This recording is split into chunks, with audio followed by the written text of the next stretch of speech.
Evening. My name is Alvarez Mabenge.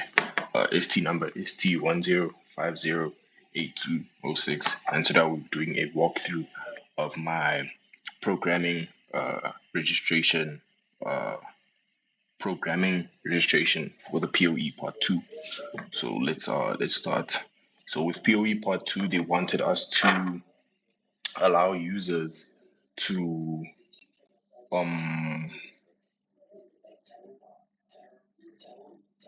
be able to send messages, and with those messages they must be stored, and the user will be able to see those recently sent messages. However, that's in the following part.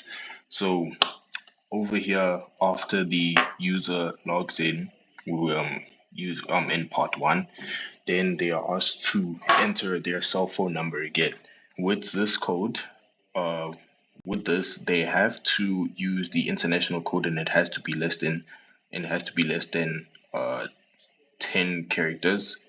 Otherwise, it will ask them to re-enter the number. It will ask them to enter the number once again if the cell phone number is incorrect. Then over here we have the quick chat login screen, where here they are asked to send messages, where they will input their total messages, the total amount of messages they would like to send. Then they are asked to then pick an option from the numeric menu, which is used with the system.out.println. Then we have the numeric menu. If they were to pick 1, then they are asked to enter the message. So if the user decides that they want to send 3 messages, what this code over here does is it allows the user to type 3 messages.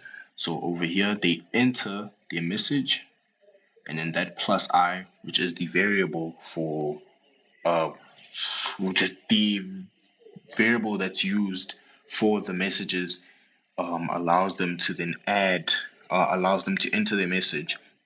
After the message is entered, it will then generate the message ID and then the message hash over here.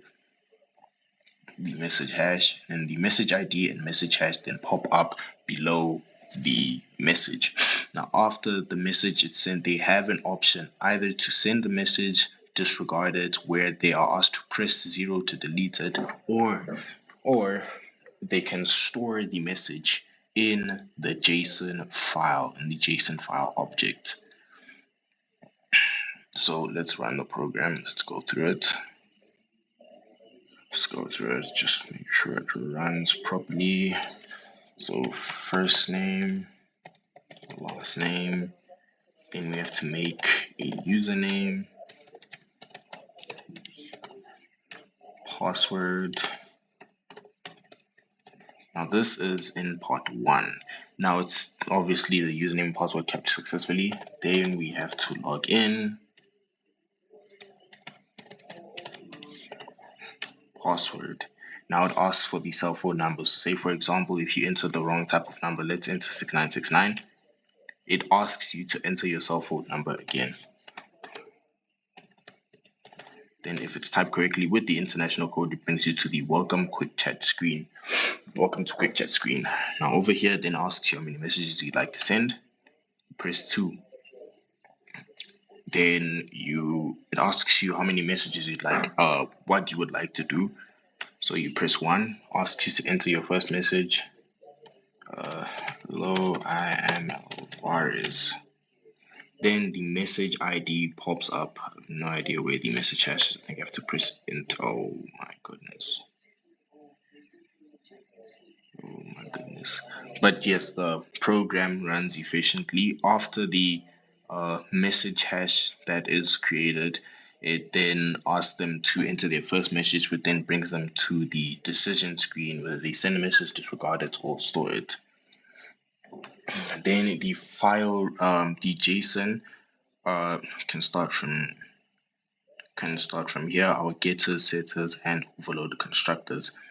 Then come here by the check message ID, which ensures that it is equal to 10 characters on the dot where it is generated by this code here.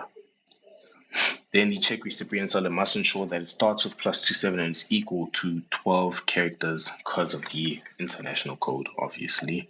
Then the send message, where after if they were to decide that they want to send the message, they press send message, or if they press 2, it disregards it, or if they press 3, then they can store the message.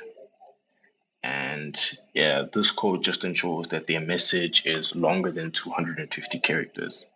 And yeah, that's about it. Thank you very much.